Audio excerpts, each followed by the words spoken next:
Only weapon that I got is the sun, yo. When him a burying him can't stop burn. Now till the rising sun. Of course it's a spiritual war. Of course it's on them burn up like tar. Jesus alone is the only true star. Search thyself and know your harmonious with me. When I need a We have a youth outreach basketball camp. It's athletic and it's academic. To really help to transform the youth, to help develop character in these youths and also their academic ability. For the proper transformation to be done to the youth, we have to deal with the whole man, and that's spiritual, that's intellectual, that's emotional, that's also physical, you know. So we want to develop the true character of our young boys for them to become men.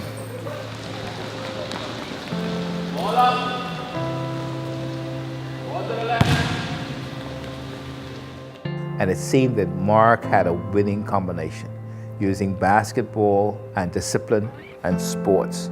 It's just been amazing, where kids are treated with respect, they have a sense of discipline, they get spiritual instruction, they get psychological support, and they get their development in their manners and in their behavior and how they should live their lives. As a father, when you have children, your action speaks a lot for your child.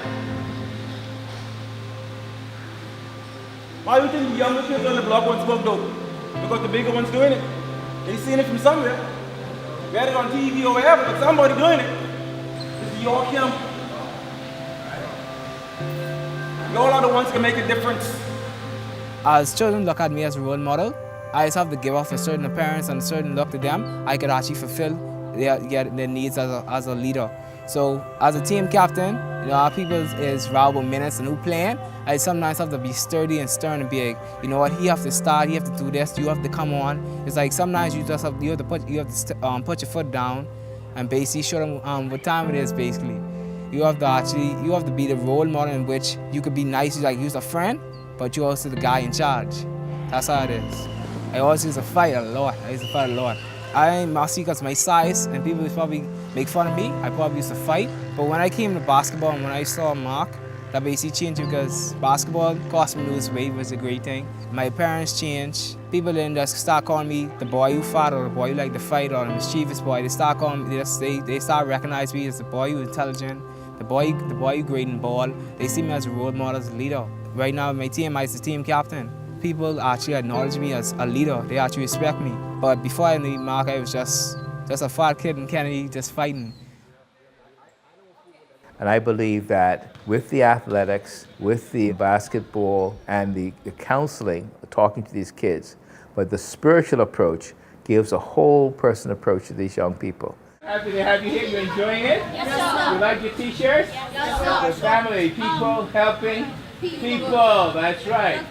People I hurt people or they get what? Help people. We're about what? Helping people. Great. You know, people to hurt people, and they're doing that in our country. So we want what? People to do what? Help people. So we're about what? People helping people. And I'm so glad Ms. Bryce is here to help us. That's really wonderful.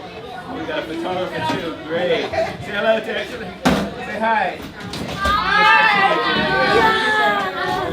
I noticed earlier, before I came to the camp, I used to talk back to teachers a lot because they were like, when I used to talk a lot, I never used to stop talking, and that was one of my main problems in school, and it sometimes affected my grades in class. But as I came to this camp, I stopped talking back to authority. I never back, and sometimes I used to back talk my mother, and I stopped doing that too. So I believe that this camp has been a good influence on me. What you got? Let me see it. Teachers, give it to me. Give it to me. Teachers make mistakes too. The fact that you did it over, realized you were correct the first time. So I apologize. You got 3 out of 4. Teachers make mistakes. That's why you have to be accurate. Teachers are humans. You have to be accurate. And guess what? If a teacher make a mistake, what do? Listen now. You have an opportunity to go back to the teacher and say, excuse me, I'd like to query my grade. You know what? You better change that. They got wrong.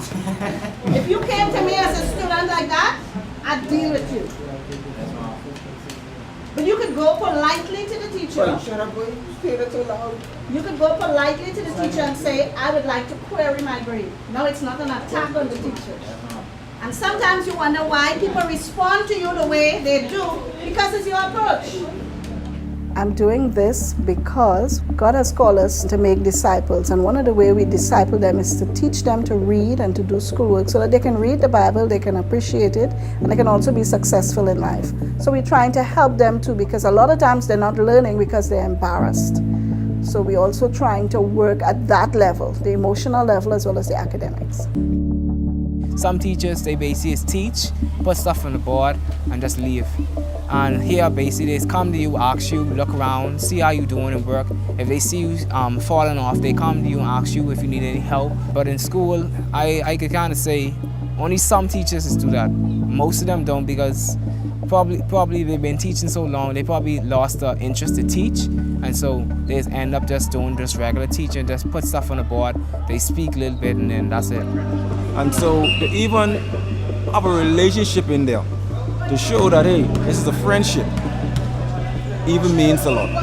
Because a lot of these kids, like I said, are really from dysfunctional homes. And you know, and it's like a gap and a distance. But because you want the kids to feel welcome, you want them to feel love, and you want them to feel hopeful.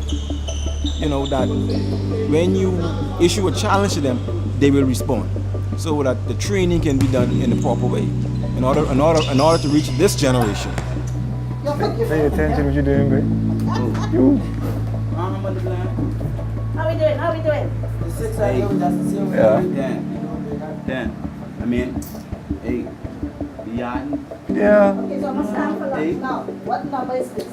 Here. Look at it. Oh, God. Look at that, and then I do. I just want to say to adults, let's not give up on the young people. They're there, they're looking to us for example, and so many times we disappoint them and they just have to deal with it. So if we could spend time with them, get to know them, if they know that you care, you pass, you just spend time with them and get to know them and let them know that they can do better. If this is the standard now, they could always reach higher. I think it would mean a lot to the next generation. And I speak as a mother, I speak as an educator, and I speak as a believer. We see ourselves as on a journey with these kids. Like we're having a camp right now. A lot of people have camps, but they're just events. After the event is over, that's it.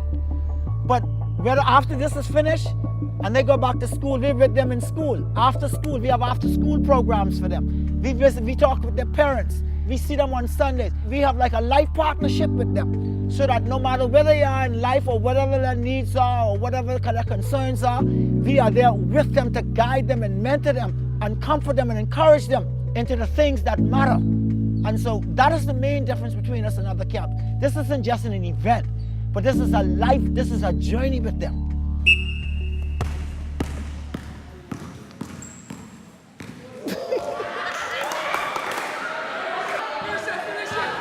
Finish it. You got to finish. You got to finish. You got to finish. You got to finish. Come on. Don't quit. Don't quit. Don't quit. Don't quit. Don't quit. 24. But guess what? Regardless of what happened to the ball, you show courage, because you know why? That's exactly. Only a loser and a quitter would stay down on the ground. When challenges in life happen, sometimes you will get hit to the ground. Sometimes you will fall. You understand? But it takes a true soldier and a true man to get back up on your feet and walk again. That's a very good character. You understand what I'm saying? I don't care who you is, everybody can have one of them. You can have them days, you can fall. But you got to get back up. Father passed about 2 years ago, and Mark really showed me how to be a bigger man at home and out, because I feel as if I wasn't really setting a great example. He taught me that if things aren't going my way, I can't get angry. I had a very stink attitude towards adults when I'm not getting things my way. He showed me that it's not always going to be my way. Sometimes life is going to throw curveballs at me. I've got to be able to catch them or duck them. So he basically taught me how to catch them, so I could deal with my situations a lot better. And he showed up at my graduation, which made me feel a lot better that I had a father figure. And he showed me that he was proud of me, gave me a hug. He taught me that some things, no matter what, even though my father isn't there, he's going to be there for me. And all of you all in here, all I see is talent and skills and abilities in here, you know.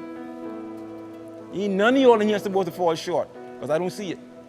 You all will fall short if you all choose to fall short. If you all fall short, you all goals, you all will fall short. But if you all set your goals, none of you all in here will fall short. You all are the future, man.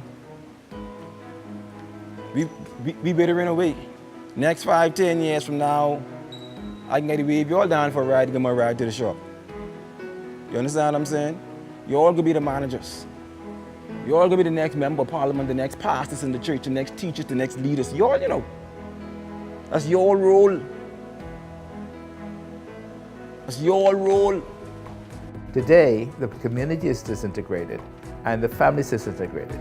So when a child misbehaves or falls out of line, people just don't bother. And so that child falls between the cracks. The Bahamas is a young nation. In fact, someone has said 60% of our people are under 30. So it really means that we can get to this young group of people, we can change the nation.